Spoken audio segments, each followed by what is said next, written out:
Hai, balik lagi di series review tempat kamu bisa nonton tanpa harus buang-buang waktu. Kali ini kita akan membahas drama Korea berjudul Karma tahun 2025. Sebagai gambaran, series ini menceritakan 6 orang yang terlihat tidak saling mengenal namun terhubung dengan benang merah kesialan. Alur ceritanya cuma beberapa hari, tapi karena banyak point of view-nya, jadi kita sering maju mundur. Mimin bakal buat sesimpel mungkin, jadi jangan di-skip ya, jadi kalian bisa ngerti. Tanpa berlama-lama, mari kita bahas. Di awal series ini, kita akan berada di sebuah bangunan yang terbengkalai. Seorang pria bernama Park Jae-yong sedang diikat di sana. Seseorang dengan sengaja membakar bangunan dan membuat kebakaran hebat. Tim pemadam kebakaran segera ke lokasi berusaha mematikan kebakaran ini. Setelah api mulai reda, tim pemadam kebakaran berhasil menemukan Park Jae-yong yang terbakar namun masih hidup. Ia dibawa ke rumah sakit terdekat secepatnya. Dokter pria ingin memberi Park Jae-yong morfin untuk meringankan rasa sakitnya.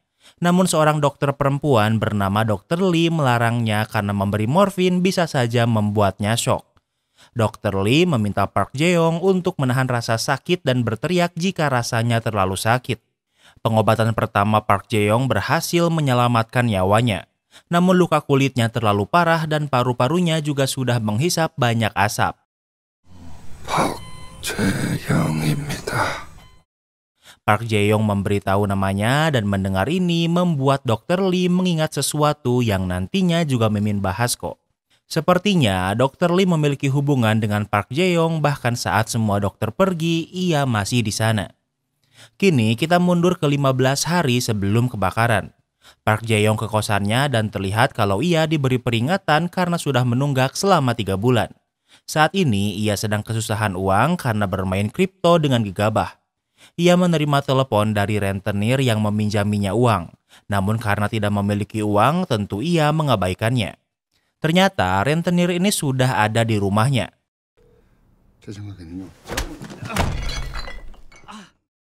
Tanpa ragu, Park Jae-yong diserang karena sekarang saatnya membayar hutang. Saat tersadar, saat ini ia sedang berada di tempat jagal. Ia bisa melihat ada seseorang yang sedang memanen organ manusia untuk dijual. Ini adalah ancaman jika ia tidak membayar hutangnya, maka organnya akan dijual. 이렇게 넉넉하게 한 달 줬어.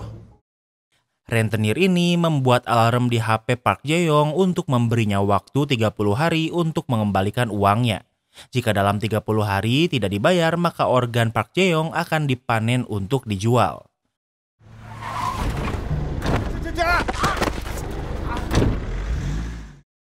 Kemudian Park Jae-yong dibuang di jalanan yang sepi sambil ditutup kepalanya agar tidak tahu lokasi tempat sebelumnya. Pulang sambil menangis menunjukkan episode pertama berjudul Pria dengan Utang Rentenir. Keesokan harinya, Park Jae-yong bekerja seperti biasa. Park Jae-yong ini kampret, selain punya hutang pada rentenir, ia juga berhutang pada rekan kerjanya yang baik. Park Jae-yong mencoba menelepon ayahnya berkali-kali, namun ia tidak pernah mengangkatnya. Di saat yang sama, ia melihat seorang manajer yang sedang memecat seorang mantan napi. Pria ini bernama Jang Gil-ryong dan merupakan keturunan Korea Tiongkok. 조선족이라서 그러나. Ia pikir ia dipecat karena rasisme, namun tentu manajer ini membantahnya. Jang adalah mantan napi dengan background kriminal sehingga ia menyerang manajernya. Park Jae-yong melihat semua itu, namun dia tak melakukan apa-apa. Saat di luar, Park Jae-yong mencari kontak yang bisa ia mintai tolong namun tidak ada. Ia melihat Jang yang sedang menelepon dan menunjukkan tato di tangannya. Park Jae-yong penasaran dan mencari arti dari simbol tato ini yang menunjukkan kalau Jang adalah anggota sebuah geng. Di saat yang sama, ayah Park Jae-yong meneleponnya. Namun yang meneleponnya bukan ayahnya, melainkan pihak rumah sakit. Park Jae-yong pulang kampung karena ayahnya sedang dirawat di rumah sakit. Saat di sana, ayahnya sedang tidur dan tidak bisa diganggu. 잠깐 말씀 좀 나눌 수 있을까요? Namun tak lama kemudian, seorang pria menemuinya untuk mengajaknya bicara di luar. Ternyata alasan ayahnya masuk rumah sakit karena pria ini menabraknya. Pria ini tak bernama, jadi kita akan memanggilnya Kevin.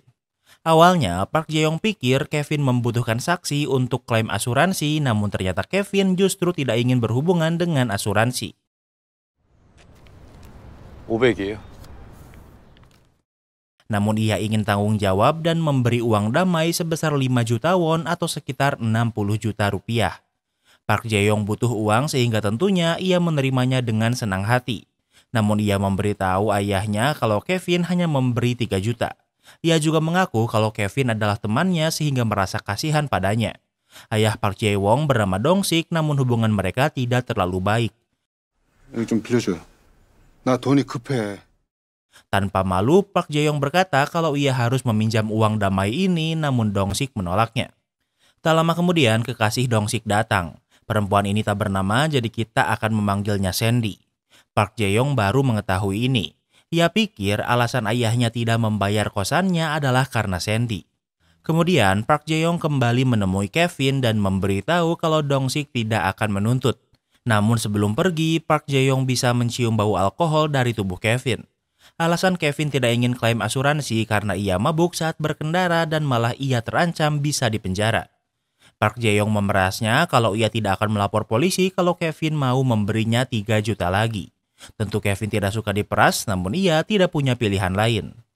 Kemudian Park Jae-yong ke rumah ayahnya yang sedang kosong. Ayahnya ingin Park Jae-yong membawa beberapa pakaian dan kebutuhan toiletnya. Namun Park Jae-yong, si beban keluarga, malah mencuri jam Rolex dan tabungan ayahnya sendiri. Namun di sana ia juga menemukan kalau ayahnya memiliki asuransi sebesar 500 juta won atau setara dengan 6 miliar rupiah. Syaratnya Dong-sik harus meninggal karena sakit atau kecelakaan. Saat di perjalanan ke rumah sakit, ia pikir uang sebesar itu cukup untuk menyelesaikan semua masalahnya. Namun ia tidak bisa menunggu ayahnya meninggal karena dalam 30 hari ia akan mati jika tidak bisa membayar rentenir. Di saat yang sama, ada 3 remaja yang meminta tolong untuk dibelikan rokok. Park Jae-yong menolaknya, bahkan memarahi mereka.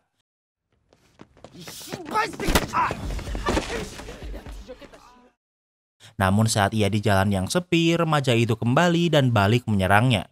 Park Jae-yong tak berdaya dan remaja ini mencuri rokoknya. Tak lupa, Park Jae-yong juga dipukuli sebelum ditinggalkan begitu saja. Saat tersadar, ia sudah di rumah sakit. Ia mendengar Dong-sik bertanya pada polisi kenapa Park Jae-yong bisa diserang begitu saja. CCTV가 대한민국 모든 골목 모든 거리에 다 있는 건 아닙니다. 저희 예산 문제도 있고요. Polisi menjawab kalau di gang Park Jae-yong diserang tidak ada kamera CCTV sehingga polisi tidak memiliki bukti apapun. Park Jae-yong tidak ingin melaporkan remaja yang menyerangnya dan ia juga ingin pergi dari rumah sakit walau masih kesakitan. Namun saat di luar, ia mengingat perkataan polisi yang berkata kalau gang tempat ia diserang tidak memiliki CCTV. Kemudian ia pergi ke tempat rongsok untuk menemui Jang, gangster Cina yang baru dipecat sebelumnya. Park Jae-yong tahu lokasi ini setelah mencari informasi dari perusahaannya. Jang menemuinya namun ia tidak mengingat Park Jae-yong padahal mereka bekerja di tempat yang sama. Park Jae-yong menemuinya untuk memberinya pekerjaan. 너 돈 많이 필요하다며. 큰 돈 한번 벌어볼래? Bayarnya 60 juta won atau setara dengan 700 juta rupiah. Yang ingin Park Jae-yong Jang lakukan adalah membunuh ayahnya sendiri. Namun pembunuhan ini harus terlihat seperti kecelakaan. Park Jae-yong tahu ayahnya ke gereja setiap Jumat dan melewati gang tanpa CCTV di mana Park Jae-yong diserang sebelumnya.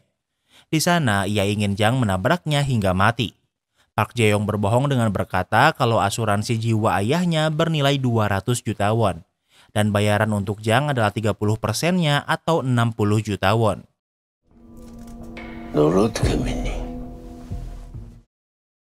Tentu Jang bertanya bagaimana ia bisa mempercayainya. Park Jae-yong menunjukkan kalau ia sudah merekam semua pembicaraan mereka. Ia memberi rekaman ini pada Jang sebagai jaga-jaga jika Park Jae-yong tidak membayarnya, ia bisa melaporkan ini ke polisi. Jang pikir ini cukup dan bersedia mengikuti rencana ini. Keesokan harinya, Park Jae-yong ke klinik untuk mengobati luka serangan remaja sebelumnya. Namun saat di sana, ia bertemu dengan Jang padahal seharusnya mereka tidak boleh bertemu hingga hari eksekusi. Tentu Park Jae-yong marah namun Jang menemuinya untuk memperbarui rencananya. Jang meminta bantuan temannya untuk melakukan riset dan tahu kalau asuransi Dong-sik bernilai 500 juta won. Bayaran Jang adalah 30%, jadi ia ingin dibayar 150 juta won atau setara dengan 1,7 miliar rupiah. Mendengar ini, Park Jae-yong tidak bisa berkata-kata lagi dan terpaksa harus setuju. Di malam hari, Park Jae-yong ke tempat makan mengundang rekan kerjanya yang ia pinjami uang. Mood Park Jae-yong sedang baik sehingga ia mentraktirnya, namun semua ini adalah agar ia memiliki alibi. Seharusnya setelah makan-makan mereka pergi ke tempat karaoke, namun karena anak rekan kerjanya sakit sehingga ia harus segera pulang. Park Jae-yong pergi sendirian ke tempat karaoke dan tidak melakukan apa-apa. Ia meminta 2 LC untuk mengingat wajahnya sebelum pergi dari tempat karaoke. Kemudian ia pergi ke sebuah restoran fast food. Ia di sini untuk makan dan menghabiskan malam. Di tempat lain, Jang sedang melakukan aksinya dan menabrak Dong-sik di gang tanpa CCTV sesuai rencana. Keesokan harinya, Park Jae-yong masih di restoran hingga pagi. Kemudian ia pulang, namun hingga malam tiba, Jang masih tidak menelponnya. Keesokan harinya, Park Jae-yong bekerja seperti biasa sambil menunggu informasi dari Jang. 급작스러우시겠지만은 아버님께서 사망하셨습니다. Tak lama kemudian, kepolisian menelponnya memberitahu kalau Dong-sik meninggal. Park Jae-yong ke rumah sakit dan diam di toilet. Di sana ia berlatih menangis agar bisa meyakinkan kalau ia sedang sedih. Saat ia diperlihatkan jasad ayahnya, Park Jae-yong menangis padahal semua ini adalah rencananya. Setelah keluar dari kamar mayat, seorang polisi menemuinya. Ia diberitahu kalau Dong-sik meninggal tidak seperti tabrak lari biasa.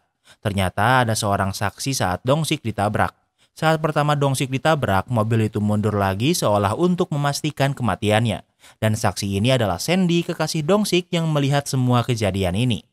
Namun yang aneh dari kematian Dong-sik adalah ia tidak ditemukan di jalan, melainkan ditemukan di kubur di pegunungan. Ini tidak sesuai dengan rencana sehingga Park Jae-yong sangat kesal. Beberapa jam sebelumnya di pagi hari, seorang YouTuber sedang merekam kegiatannya camping di sebuah gunung. Saat di perjalanan pulang, ia melihat seekor anjing yang bersikap aneh. Saat didekati, ternyata ia sedang menggali. Dan yang ia gali adalah mayat Dong-sik yang baru ditemukan. Mundur lagi ke 2 hari sebelumnya atau di malam Dong-sik ditabrak Jang. Di tempat lain ada seorang pria bernama Sang-hun yang seorang dokter yang sedang di restoran. Ia menunggu kekasihnya yang bernama Lee Yu-jong. Mereka makan mewah di restoran ini dan setelah selesai mereka berencana pulang.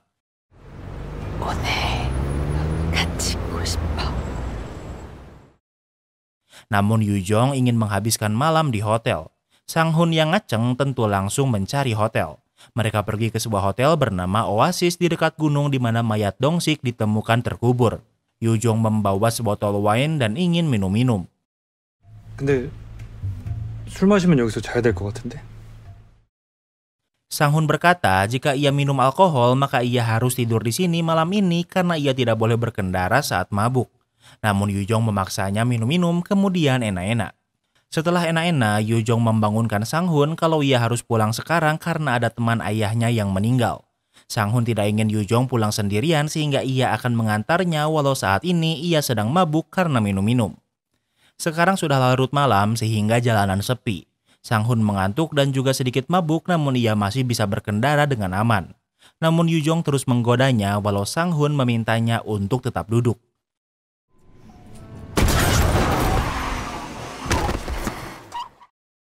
Yu-jong mencium Sang-hun dan tak lama kemudian mereka menabrak seseorang. Sang-hun memeriksanya dan orang yang ia tabrak ternyata adalah Dong-sik. Dong-sik ini apes banget dalam semalam ditabrak mobil 2 kali. Tapi kok bisa? Tenang, Mimin bakal jelasin nanti, makanya nontonnya jangan di skip-skip ya. Sang-hun memeriksanya dan ternyata Dong-sik sudah meninggal. Yu-jong ingin menelpon polisi namun Sang-hun melarangnya. Sang-hun berkendara dalam keadaan mabuk dan menabrak orang hingga meninggal. Hal ini cukup untuk memaksanya dimasukkan ke penjara. Sang-hun pikir ini adalah salah Yu-jong yang memaksanya mabuk dan juga mengganggunya. Namun di saat yang sama mereka melihat ada mobil yang mendekat. Saat mobil lewat, Sang-hun sudah menyembunyikan mayat Dong-sik namun mobil ini berhenti. Mobil ini mundur dan menunjukkan 2 orang tak bernama jadi kita akan memanggilnya Galih dan Ratna. Galih bertanya kenapa Sang-hun berhenti dan ia menjawab kalau mobilnya tergelincir namun ia sudah menghubungi pihak asuransinya. Galih ingin membantu karena ternyata ia adalah seorang mekanik. Sang-hun bersikeras kalau ia baik-baik saja sehingga pasangan ini pergi. 사진은 못 찍었지? 애매했어. Saat di perjalanan, Galih bertanya apa Ratna mengambil foto. Ratna membantahnya karena kondisinya terlalu canggung. Sepertinya mereka bukan pasangan yang hanya kebetulan lewat. Kembali ke tempat Sang-hun. Ia memutuskan untuk mengubur mayat Dong-sik di gunung sehingga ia memindahkan mayatnya ke bagasi mobil. Namun tak lama kemudian mereka melihat ternyata ada seseorang yang melihat mereka selama ini.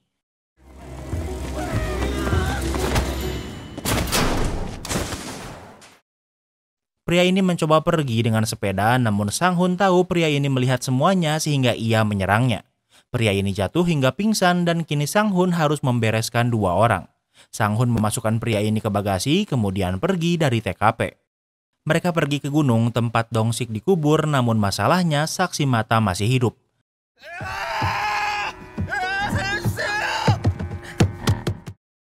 Di saat yang sama, saksi mata bangun dan berteriak. Sang-hun ke bagasi kemudian memukulinya untuk tetap diam. Pria ini bernama Kim Bom-jun dan kita akan memanggilnya Kim agar mudah. Kim sangat takut Sang-hun membunuhnya. Namun Sang-hun memiliki ide lain. Sang-hun meminta nomor rekening Kim dan Kim memberinya. Sang-hun mentransfer 10 juta won atau setara dengan 111 juta rupiah. Sang-hun ingin Kim menutup mulut karena sekarang mereka bersekongkol. Jika Kim melaporkan Sang-hun, maka Kim juga akan ikut terlibat. Namun Sang-hun tidak ingin Kim pergi begitu saja. Ia ingin Kim membantunya untuk mengubur Dong-sik.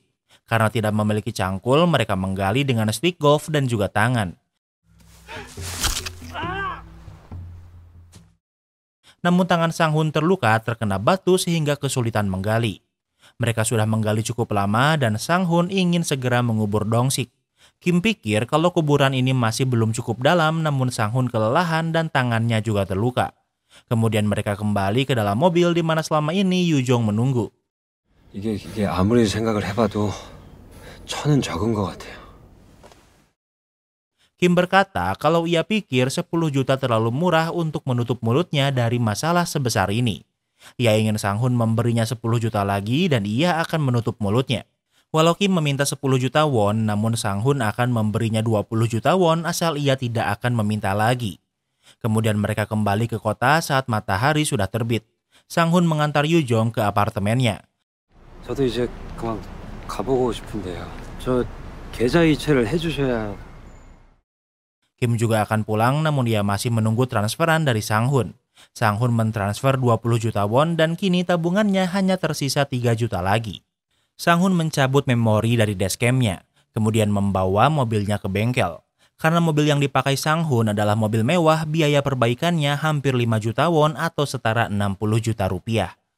Keesokan harinya, Sang-hun harus berpergian dengan menggunakan bis. Ternyata dari kejauhan, Galih dan Ratna mengambil foto Sang-hun dengan rahasia. Sepertinya mereka memang mengikuti Sang-hun karena alasan tertentu. Bangunan yang dimasuki Sang-hun adalah tempat prakteknya. Karena ia seorang dokter, ia bisa mengobati luka tangannya sendirian. Di malam hari, saat di perjalanan pulang, ia mengirim pesan Yu-jong untuk ikut membayar biaya perbaikan mobilnya. Karena uang Sang-hun sekarang tidak cukup untuk memperbaikinya, namun Yu-jong tidak menjawabnya. Keesokan harinya, Sang-hun melakukan praktek akupuntur. Kemudian Yu-jong menelepon dan bersedia untuk membantu membayar servis mobilnya. Saat kembali ke ruangannya, tak lama kemudian Kim kembali menemuinya. Sang-hun bertanya bagaimana Kim tahu tempat ini. Kim menjawab saat ia di mobil Sang-hun, ia menemukan kartu Sang-hun.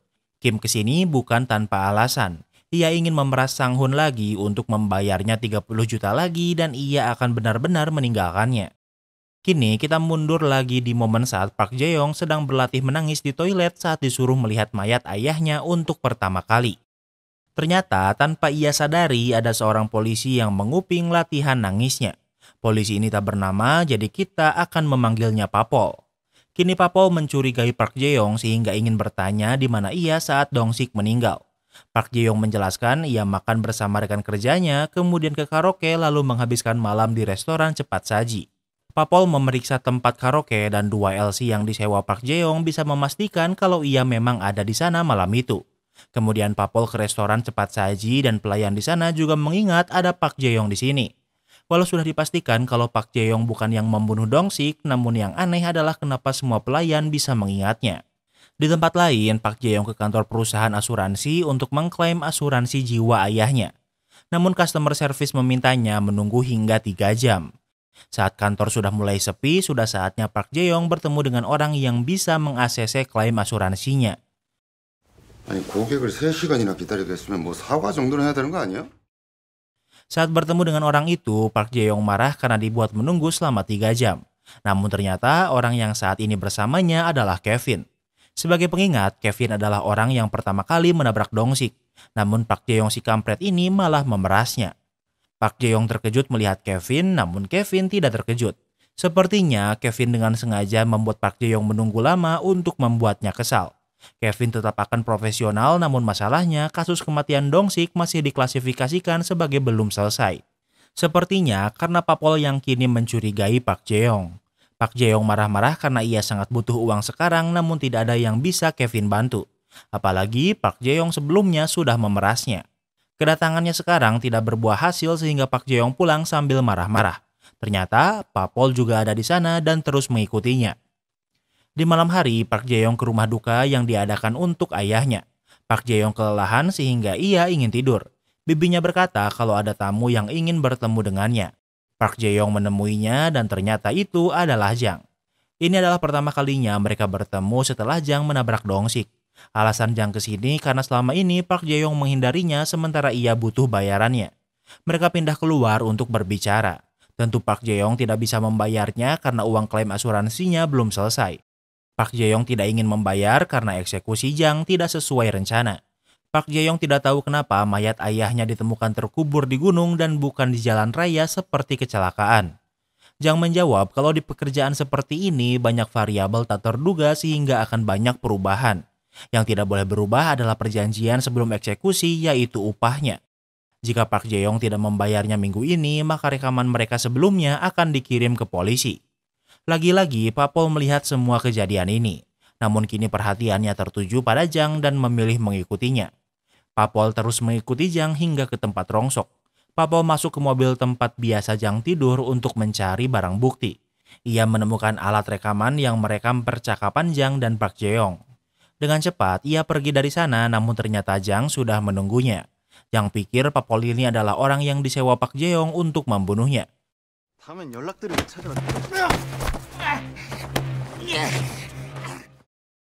Jang menyerang dan bisa dengan mudah membunuh Papol. Namun ia sadar kalau ia baru saja membunuh seorang polisi. Tak hanya itu, semua kejadian ini terekam kamera CCTV. Jang menyembunyikan mayat Papol di sekitar rumah di sana.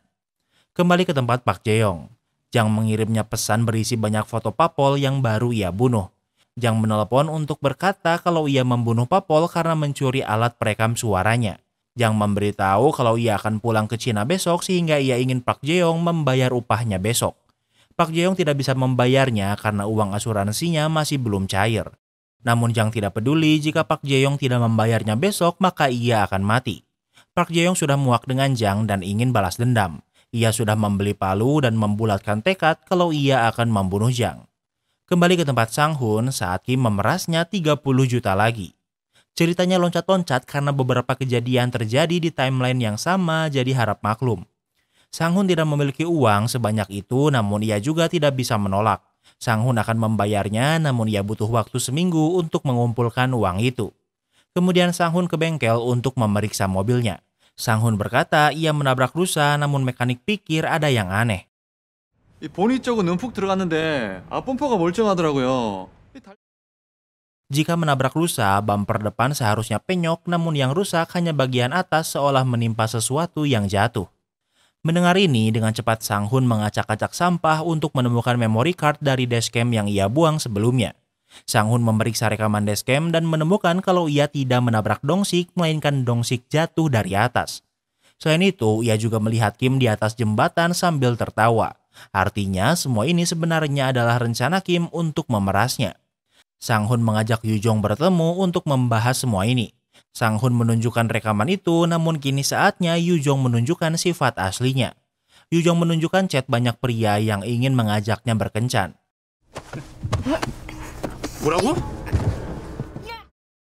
Sang-hun marah karena Yu-jong merendahkannya kemudian mencekiknya. Namun tiba-tiba Kim muncul dari kursi belakang. Kim menyerang Sang-hun hingga tidak sadarkan diri.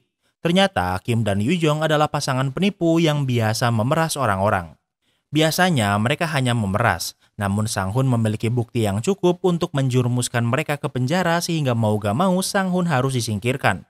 Mereka memiliki ide untuk menyingkirkan Sang-hun di kampung halaman mereka. Artinya, Kim dan Yoo-jong sudah berteman dari saat mereka kecil. Dan tempat yang mereka datangi adalah bangunan terbengkalai di mana Park Jae-yong nantinya akan dibakar. Tentunya saat ini bangunan ini masih belum terbakar. Sebelum membunuh Sang-hun, mereka menggali tanah lebih dulu untuk kuburannya. Tak lama kemudian Sang-hun tersadar melihat Yoo-jong dan Kim yang sedang menggali. Mobil masih menyala dan Sang-hun masih bisa bergerak.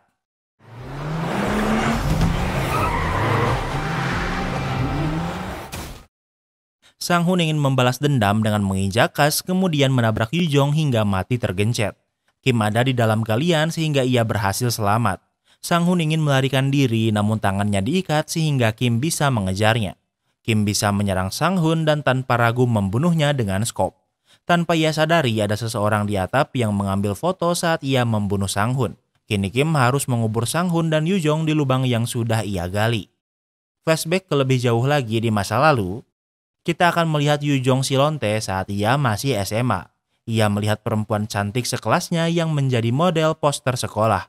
Siapa perempuan ini? Ia adalah Dr. Lee, orang yang mengobati Park Jae-yong setelah ia terbakar. Yoo-jong pikir seharusnya ia yang menjadi model itu sehingga ia iri dan ingin mengerjainya. Yoo-jong berkata kalau banyak pria yang ingin dikenalkan dengan Lee. Awalnya Lee ragu namun ia bersedia ikut kencan buta yang dibuatkan Yoo-jong. Namun ini adalah jebakan. Lee diserang dan ditinggalkan di bangunan yang terbengkalai bersama 3 pria bertopeng. Di sana Lee diruda paksa 3 orang akibat jebakan Yoo-jong.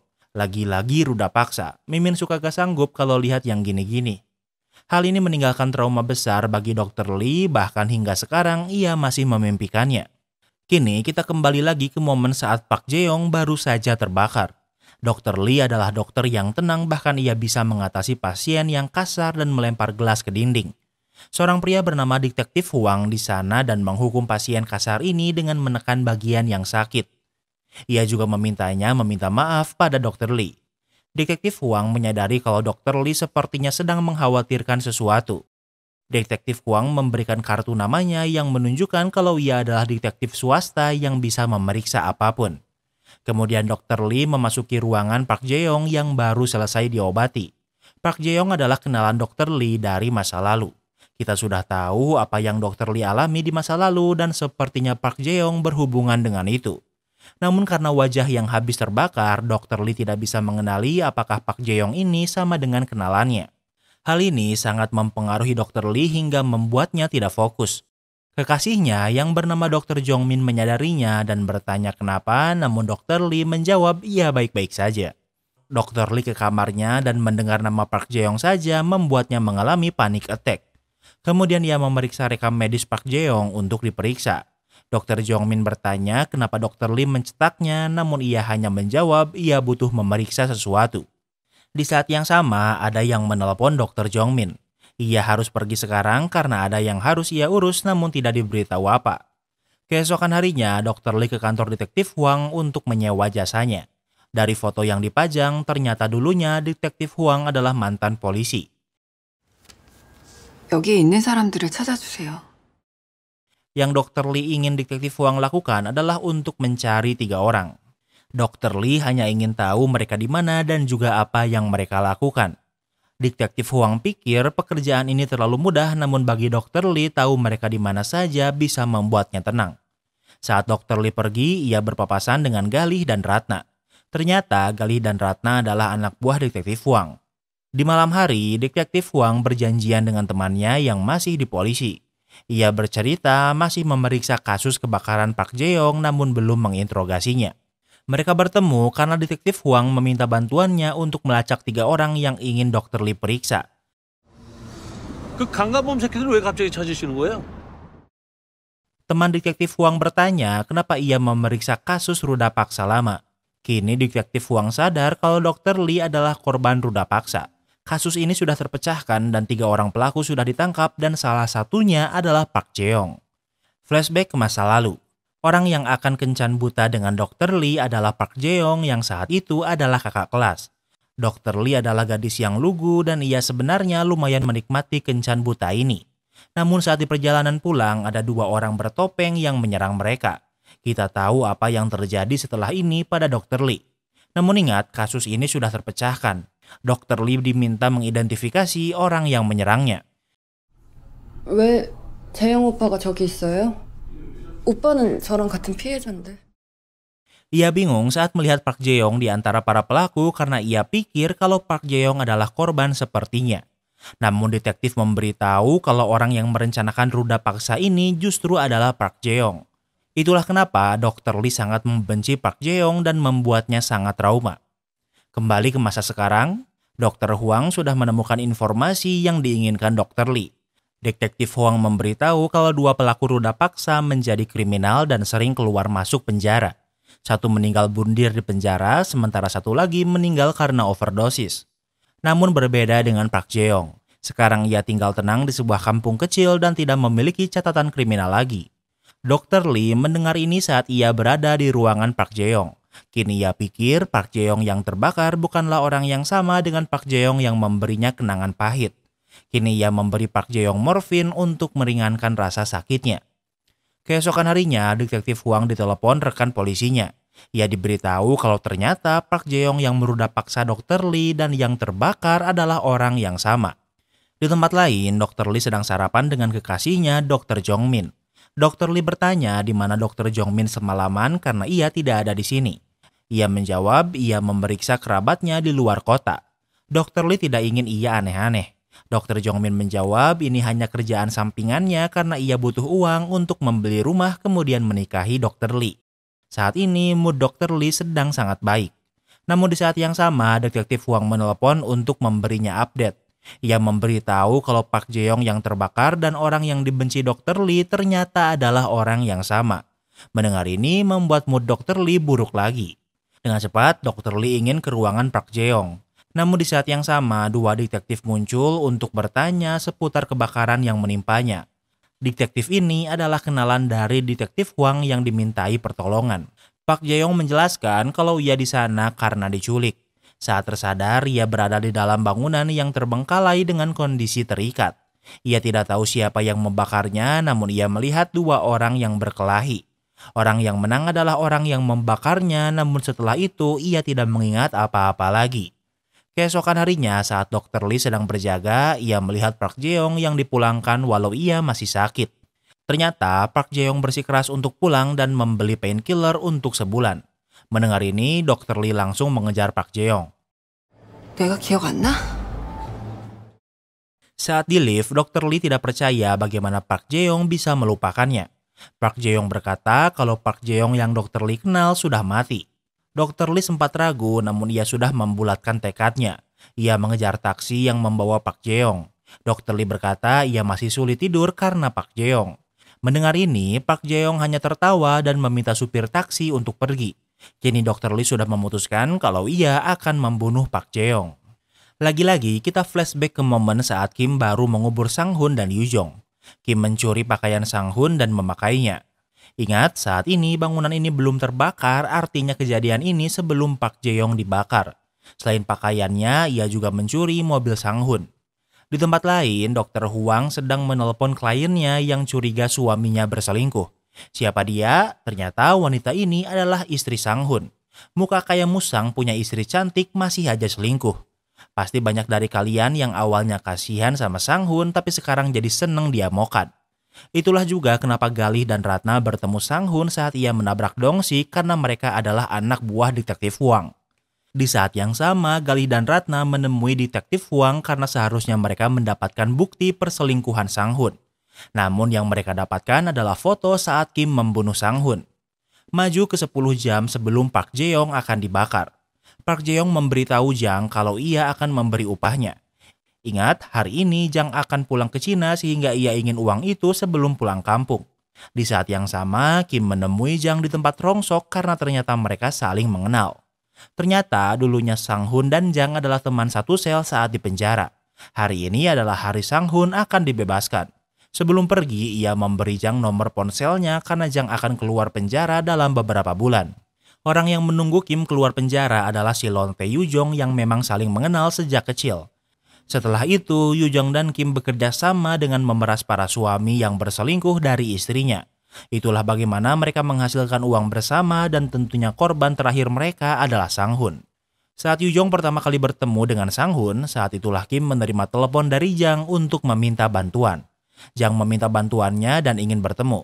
Saat ini Jang baru saja menerima tawaran Park Jae-yong untuk membunuh Dong-sik. 사람 목숨에도 시가라는 게 있는 거야. 요새 어떤 거지가 2억짜리 보험을 들어. Orang yang membantu Jang mengetahui uang klaim asuransi Park Jae-yong adalah Kim. Itulah kenapa Jang bisa tahu kalau seharusnya bayarannya adalah 150 juta won. Keesokan harinya, Dong-sik sedang di dalam gereja untuk berdoa agar Tuhan mengampuni dosa Park Jae-yong. 그러기엔 제 아들이 지은 죄가 너무 커요. Dong-sik tahu kalau anaknya adalah pelaku ruda paksa Dr. Lee sehingga ia berdoa setiap hari agar Tuhan mengampuninya. Saat akan pulang dari gereja, Sandy menemuinya karena ulang tahun Dong-sik minggu ini dan jemaah gereja ingin merayakannya. Namun Dong-sik menolak karena tubuhnya masih sakit karena sebelumnya ia ditabrak Kevin tabrakan yang pertama. 맞지? 동일하오. Saat Dong-sik memasuki gang, Jang dan Kim sudah menunggunya kemudian menabraknya. Saat ditabrak pertama kali, Dong-sik masih hidup sehingga mereka mundur untuk menabraknya lagi. Jang turun untuk memeriksa apakah Dong-sik masih hidup atau tidak. Namun di saat yang sama, Sandy melihat Dong-sik ditabrak. Jang mengejarnya namun Sandy berhasil melarikan diri. Percobaan pembunuhan ini gagal total. Dong-sik masih hidup dan juga ada saksi mata. Mereka seharusnya membunuh Dong-sik di sini namun mereka malah membawanya pergi. Saat di mobil, Dong-sik tersadar dan Jang malah mencekik dan membunuhnya. Kini situasi memburuk karena jika Dong-sik diotopsi maka akan ketahuan kalau ia mati karena sesak nafas. Di saat yang sama, Yu Jong meneleponnya karena saat ini ia baru membius Sang Hun untuk memerasnya. Kim seharusnya ke tempat Yu Jong namun karena masalah Dong-sik berbelit-belit ia tidak bisa ke sana. Namun Kim memiliki ide lain agar sekali dayung dua pulau terlampaui. Kim memberitahu Jang kalau ia yang akan menyingkirkan mayat Dong-sik. Kim memberitahu rencananya untuk menjatuhkan Dong-sik dari jembatan. Yang perlu Yu Jong lakukan adalah mengganggu Sang Hun saat berkendara. Waktu berlalu, Kim sudah berada di atas jembatan sambil memangku mayat Dong-sik.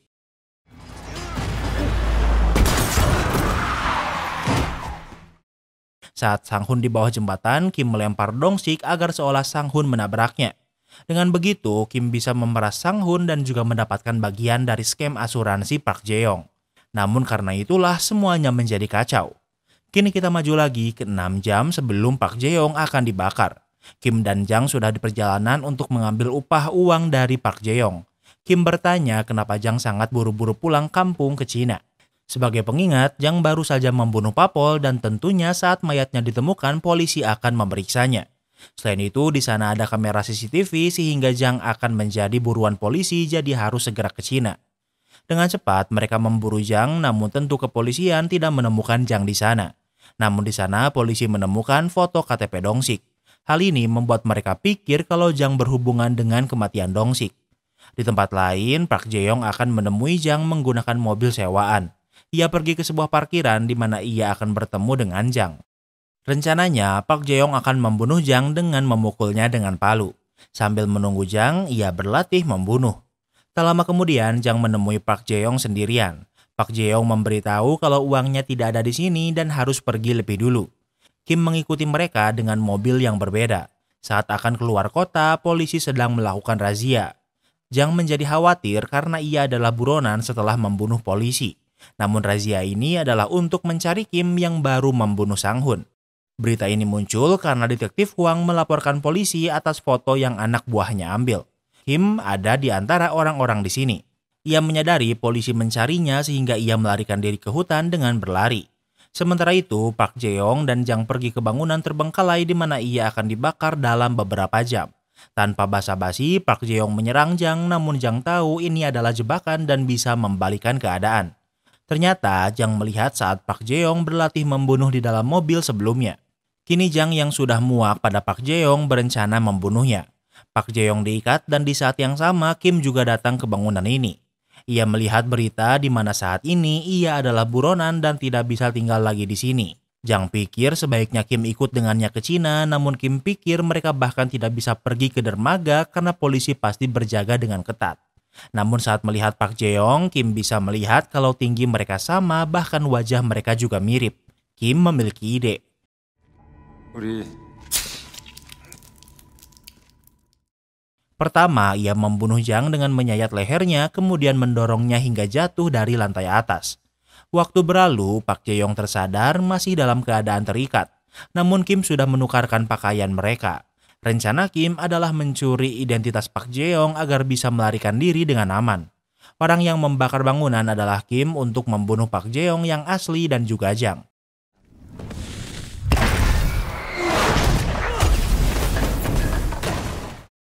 Namun saat Kim akan pergi, ada ledakan yang membuat Kim juga terjebak dan terbakar. Park Jae-yong yang asli mati terbakar karena diikat dan tidak bisa menyelamatkan diri. Sementara Park Jae-yong yang dibawa ke rumah sakit sebenarnya adalah Kim yang menyamar menjadi Park Jae-yong. Itulah kenapa sebelumnya Kim memberitahu Dr. Lee kalau Park Jae-yong yang Dr. Lee kenal sudah mati. Kembali ke masa sekarang, karena kita sudah tahu korban yang terbakar ini sebenarnya adalah Kim, jadi mulai sekarang kita akan memanggilnya Kim. Di tempat lain, Dr. Jong-min menemui Dr. Lee yang masih berpikir Park Jae-yong yang terbakar dan yang ia benci adalah sama. Dr. Lee curhat dan memberitahu kalau ia memiliki orang yang paling ia benci. Namun ia tidak ingin membuat kekasihnya khawatir sehingga memintanya untuk tidak memikirkannya. Namun semakin dibilang begitu, tentunya sebagai kekasih yang ada adalah semakin khawatir. Dr. Lee yang sudah merencanakan akan membunuh Park Jae-yong membawa obat keras di ruang obat. Kemudian ia menelpon detektif Hwang untuk membantunya. Di tempat lain, Kim ke apartemen Park Jae-yong yang tinggal sendiri. Badan Kim masih sakit sehingga ia sering minum painkiller. Ia beristirahat dan tinggal menunggu uang asuransi cair dan bisa memulai hidup lagi sebagai Park Jae-yong. Tak lama kemudian, ia menerima telepon dari perusahaan asuransi yang memberitahu kalau uang asuransi ayahnya sudah cair. Namun masalahnya, Dong-sik sudah merubah penerima polisnya dari Park Jae-yong ke gereja. Kim yang marah keluar untuk pergi ke gereja. Saat di luar, detektif Hwang sengaja menabraknya dan menumpahkan kopi ke pakaiannya. Kemudian detektif Hwang memberikan wadah obat seolah Kim menjatuhkannya. Padahal isinya sudah diganti Dr. Lee dengan obat keras. Saat malam tiba, Kim ke gereja untuk marah-marah. Sebelumnya Dong-sik memberitahu kalau anaknya pasti akan marah-marah ke gereja dan meminta gereja untuk tidak memberinya sedikit pun uang. Saat berbalik, Kim semakin marah karena melihat Dr. Lee yang mengikutinya. 야, 이거 완전 도라이네 이거. Karena Kim ini bukanlah Park Jae-yong yang asli, tentu ia tidak mengerti kenapa Dr. Lee sangat membencinya. Dr. Lee hanya diam sementara setiap Kim merasa sakit, ia meminum obat yang sudah ditukar Dr. Lee. Saat keluar gereja, ia semakin lemas dan efek obatnya mulai terasa. Tanpa sadar, sekarang ia berada di gang tempat ia menabrak Dong-sik. Tak lama kemudian, Dr. Lee muncul dan Kim sudah sangat muak dengannya. Kim memberitahu kalau ia bukan Park Jae-yong karena Park Jae-yong yang asli sudah mati. Namun tentu Dr. Lee tidak mempercayainya karena saat pertama kali ke rumah sakit, Kim selalu berkata kalau ia adalah Park Jae-yong. Efek obatnya semakin terasa dan kini Kim sangat lemas dan tidak bisa melawan lagi. Dr. Lee berencana membunuhnya untuk balas dendam. 주연아, Namun sebelum beraksi, Dr. Jong-min muncul mencoba menghentikannya menjadi seorang pembunuh. Membunuh Kim sekarang akan melepaskan balas dendamnya. Namun di saat yang sama juga akan menghancurkan semua yang sudah ia bangun selama ini. Dr. Jong-min sudah mencari informasi tentang hubungan antara Dr. Lee dan Park Jae-yong. Dr. Lee tidak pernah memberitahu kekasihnya kalau ia adalah korban ruda paksa. Sehingga Dr. Jong-min meminta bantuan temannya untuk mencarikan informasi ini. Dr. Jong-min tahu kalau mendengar nama Park Jae-yong saja membuatnya sangat sakit. Namun membunuhnya tidak akan melepaskan amarah ini dan malah memunculkan masalah lain. Dr. Lee memutuskan mengikuti saran kekasihnya, namun ia tetap memukuli Kim walau tidak sampai membunuhnya. Kemudian Dr. Jong-min dan Dr. Lee meninggalkan Kim sendirian. Di saat yang sama, ada orang yang menelepon dan meminta bantuan Dr. Jong-min namun ia menolaknya. Ia pikir saat ini Dr. Lee sangat membutuhkannya. Setahu Dr. Lee, pekerjaan sampingan kekasihnya adalah sebagai dokter pribadi beberapa keluarga. Dr. Lee kini sudah merasa baikan sehingga ia meminta kekasihnya untuk pergi saja membantu yang perlu dibantu. Di tempat lain, kepolisian masih memeriksa kebakaran Park Jae-yong. Berdasarkan keterangan, Kim berkata kalau di kebakaran itu ia diikat. Padahal Park Jae-yong yang asli memang diikat dan mayatnya ditemukan terikat. Kini mereka mencurigai kalau Park Jae-yong yang selamat bukanlah Park Jae-yong yang asli. Kini karma buruk yang selama ini Kim tabung akan dibayarkan padanya. Mukanya terbakar, uang klaim asuransi juga tidak akan ia terima. Kim pulang ke apartemen Park Jae-yong dan ia menyadari obat yang ia minum berbeda. Ia sadar kalau ini adalah ulah Dr. Lee. Kim sangat marah namun tubuhnya juga merasa sakit. Di saat yang sama ada polisi yang meneleponnya untuk meminta keterangan lebih lanjut. Kim sadar kalau penyamarannya sudah terbongkar. Ia akan melarikan diri secepatnya dan mencari paspor milik Park Jae-yong. Saat mencari barang-barang yang ia butuhkan, ia menemukan sebuah poster sekolah dengan gambar Dr. Lee saat masih SMA. Kim mengingatnya karena ternyata Yoo Jong Silonte curhat kalau ia membenci Dr. Lee saat masih SMA. Kim yang sudah lulus sekolah lebih dulu tidak ingin bermasalah lagi apalagi ia baru keluar penjara. Namun ia menyarankan Yoo Jong untuk menjebak Dr. Lee. Artinya orang yang memberi ide ruda paksa Dr. Lee adalah Kim yang membuatnya secara tidak langsung bersalah pada Dr. Lee. Kim memang paling kampret dari semua karakter di series ini dan karmanya harus paling menyakitkan. Kim berencana pergi dari Korea dan sedang menunggu di halte. Dari ponsel Park Jae-yong ada notifikasi alarm karena ternyata hari ini adalah hari seharusnya Park Jae-yong membayar rentenir. Tentu karena tidak membayar, tak lama kemudian orang rentenir muncul dan menculik Kim yang dikira Park Jae-yong. Di tempat lain, Dr. Jong Min kekasih Dr. Lee pergi ke sebuah tempat. Saat mengganti pakaian, bos rentenir menemuinya dan ternyata Jong Min tahu masa lalu Dr. Lee berkat intel milik grup rentenir ini. Hari ini adalah hari terakhir Dr. Jong Min bekerja untuk rentenir. Hal ini karena ia sudah mengumpulkan cukup uang untuk membayar hutang pendidikannya dan juga modal untuk menikahi Dr. Lee. Yang diketahui Dr. Lee, pekerjaan sampingan kekasihnya adalah dokter pribadi keluarga. Namun yang sebenarnya ia lakukan adalah menjadi dokter bedah untuk memanen organ tubuh yang tidak membayar hutang rentenir. Dr. Jong Min sebelumnya meminta Dr. Lee untuk tidak menjadi pembunuh. Namun sekarang ia lega, ia bisa membalaskan dendam Dr. Lee. Tentu Kim berkata kalau ia bukanlah Park Jae-yong, namun Dr. Jong Min tidak mempercayainya. Karena perbuatan busuknya selama ini, kini saatnya Kim membayarnya dengan nyawanya dan ia hanya bisa menganggap ini sebagai karmanya. Keesokan harinya, Dr. Lee terbangun dan Dr. Jong Min sudah ada di sana. Untuk pertama kalinya setelah sekian lama, Dr. Lee bisa tidur dengan tenang. Dr. Jong Min juga sudah berhenti bekerja untuk rentenir. Dan kini ia dan Dr. Lee bisa mulai hidup bersama. Dan dengan begitu, series ini pun berakhir. Kini kita masuk ke sesi rating. Yang pertama adalah tema. Tema series ini menjelaskan beberapa orang yang terlihat tidak berhubungan padahal terhubung dengan karma buruk. Mimin suka dengan prinsipnya di mana orang jahat endingnya mati. Tapi menurut Mimin hanya mati gak cukup, harus tersiksa dulu kayak Kim baru Mimin puas. Yang selalu Mimin gak suka yaitu ada adegan ruda paksa yang selalu bikin Mimin sedih. Jadi untuk tema, Mimin kasih rating 9/10. Yang kedua adalah karakter. Di series ini ada 6 karakter utama. Pertama si beban keluarga Park Jae-yong. Dr. Lee, Kim si kampret, Jang si gangster, Sang Hun dokter tukang selingkuh, dan Yoo Jong si lonte. Semua orang yang Mimin sebut punya karma buruk dan berakhir mati kecuali Dr. Lee. Dr. Lee memilih move on dan tidak membunuh Park Jae-yong walau sebenarnya itu adalah Kim. Dengan begitu, Dr. Lee tidak menerima karma buruk. Mimin suka karakter di series ini, jadi untuk karakter Mimin kasih rating 9/10.